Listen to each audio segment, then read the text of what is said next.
Terang aja lu. Kalau ditarget kaum globalis dan negara pendukung globalis, lu pastilah ditarget sama pejabat yang negaranya diokupansi sama globalis. Lu Westphalian sih, udah gitu lu terang-terangan lagi ambil posisi tersebut. Itu adalah kalimat dari guru besar filsafat kampus Kenamaan di Jawa Tengah ketika berkomentar tentang akun YouTube Bosman yang dibungkam. Ternyata alhamdulillah balik lagi dengan persyaratan yang ketat. Sahabat tahu apa itu Westphalian? Istilah bagi orang atau pemimpin yang mengambil aliran nasionalis seperti Bung Karno misalnya, tokoh di Indonesia. Westphalian itu muasal lahirnya sistem demokrasi. Westphalian anti monarki atau anti kerajaan atau elitis, di mana sampai sekarang kaum nasionalis memang anti elitis berkuasa mutlak atau anti segelintir manusia mengendalikan seluruh sisa manusia hajat hidupnya. Westphalia Treaty atau Perjanjian Westphalia di sebuah tempat saat ini adalah wilayah Jerman di abad 17. Tahun 1648 perjanjian tersebut. Perjanjian ini adalah hasil kongres diplomatik besar sehingga menciptakan sistem tatanan politik baru di Eropa Tengah yang kelak disebut sebagai kedaulatan Westphalen.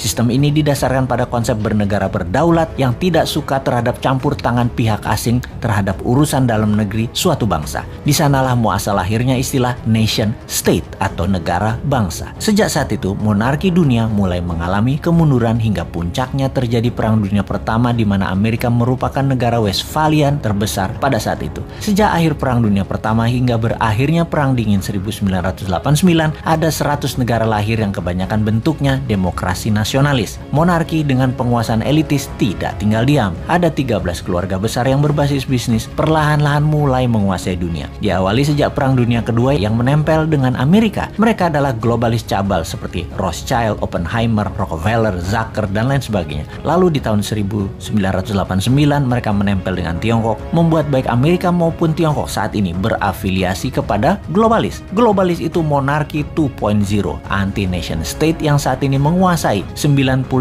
data manusia kaum globalis itu. Bagi globalis cabal, mereka tidak mengenal istilah negara atau bangsa lagi. Bagi globalis, yang penting adalah nomor kependudukan dan nomor sertifikat. Kontrol dan monitor seluruh data umat manusia adalah tujuan mereka. Kita, kaum New Mind, menentang keras dan sangat berlawanan dengan pemahaman globalis cabal di mana kita adalah kaum patriotis nasionalis. Ini kita deklarasikan berkali-kali. Inilah yang membuat sosmed YouTube Bosman harus dibungkam karena jangan-jangan memang pejabat 20 tahun terakhir Indonesia merupakan kaki tangan globalis atau terkena pemahaman globalis termasuk oposisinya. Ide nasionalis dibangkitkan oleh New Mind ini sesungguhnya dan sungguh ini menjadi ancaman. Bener deh, oleh globalis, nation wealth, sebuah wilayah untuk kekayaan rakyat bisa diambil oleh mereka dengan atas nama world wealth, kekayaan dunia untuk dunia. Padahal kekayaan aset suatu negara ya milik rakyatnya seharusnya. Itu kalau rakyatnya pinter dan mentalnya nasionalis. Kalau rakyatnya dibodohin, rakyatnya melihat aset negara diambil asing yang didukung pejabatnya, dikatakan bener aja tuh tindakannya. Ya rapopo juga. Kenapa bisa sebodoh itu rakyatnya seperti negara tetangga? Karena kuatnya narasi propaganda yang dijaga ribuan buzzer. Dan itu solusi oleh mereka. Sungguh, bagi globalis, mereka harus pegang kekuasaan, mengontrol dan memonitor seluruh dunia, sementara mereka hanya segelintir 0,1% manusia. Aslinya tuh cabalis tidak peduli di Afrika mau banyak orang mati, di Timur Tengah banyak orang mati, Taliban, Al-Qaeda, ISIS bunuh orang banyak, mana mereka peduli. Kalau perlu mereka biayai, termasuk membeli opiumnya Taliban. Mereka hanya peduli pada kekayaan dan kekuasaan alam monarki kembali lagi berkuasa. Rakyatnya susah di ujung-ujung, mati sekalipun mereka nggak pikirin, nggak peduli. Orang mati jutaan sama virus nggak peduli. Globalis itu yang penting dapat nomor sertifikat penduduk manusia dengan paksa menggunakan sistem sebuah pemerintahan yang taat pada mereka. Beda dengan kaum nasionalis yang akan meratakan kesempatan, menyamakan peluang untuk seluruh rakyat berbasis meritokrasi pejabatnya. Siapa yang berprestasi, dia yang menjabat. Ide New Mind yang pro-demokrasi, pro-nasionalis, patriotis, dan mendukung nation state beda dengan oportunis globalis yang ada di benak incumbent atau oposisi pada saat ini. Sungguh, itulah yang ada di benak mereka pada saat ini dari citra yang apa mereka lakukan. Itu aja kita bacanya. Sahabat, di ujung informasi ini, walaupun akun Bosman asli sudah kembali, namun sampai November, kita slow pace belum diaktifkan karena masih diincar oleh buzzer. Terima kasih sudah mensubscribe channel Bosman Mardigo Official ini dan menyebarkan ke link sosmed dan WAG sahabat semua.